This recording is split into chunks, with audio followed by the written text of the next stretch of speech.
Welcome to the Quality Schooling Framework, also called the QSF.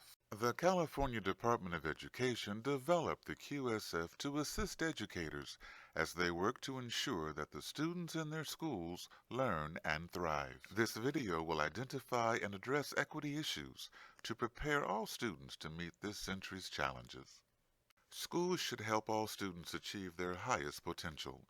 To accomplish this, students need to be provided equitable access to all areas of the curricula, appropriate high-quality instruction that advances their skills and knowledge, up-to-date resources, settings that are safe, respectful, and intellectually stimulating.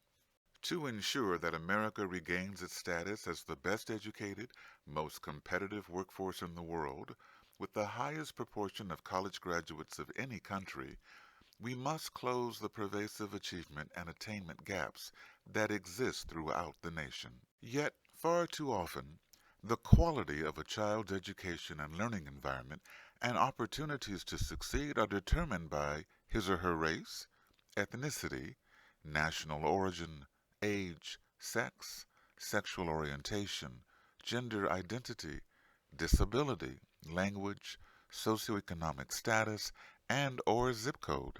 Brown v. Board ruled more than 60 years ago that separate is not equal. Our challenge is working to improve its current education system to give all traditionally underserved students a chance to succeed. Ensuring that all students benefit fully from public education has been one of our nation's most challenging civil rights issues. The U.S. Department of Education describes the achievement gap as the difference in academic performance between different ethnic groups. If we are going to be successful at reducing and ultimately eliminating the achievement gap, school leaders will need to ensure equity for each and every student.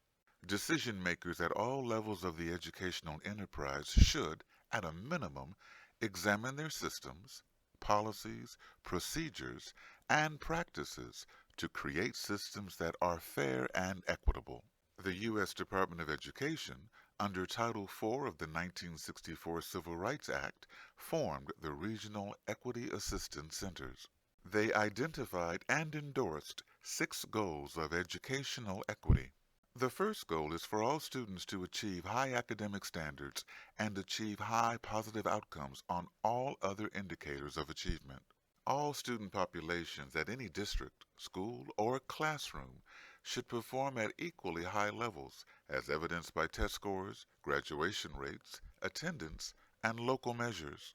The second goal is to provide equitable access to education services and inclusion in educational programs. There is strong evidence that disproportionality along color lines continues to be a major problem.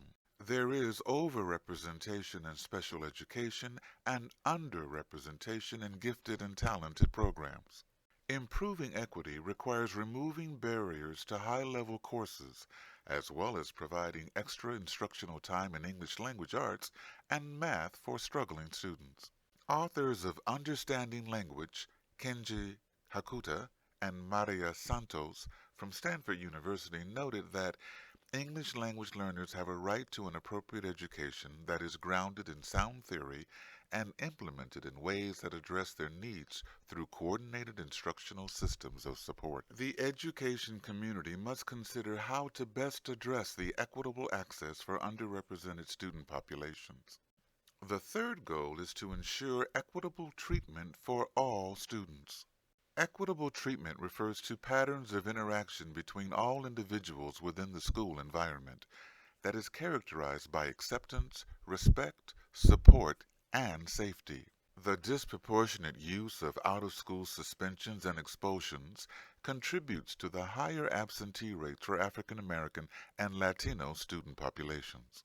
High absenteeism is a key contributor to academic failure and to students' decisions to drop out.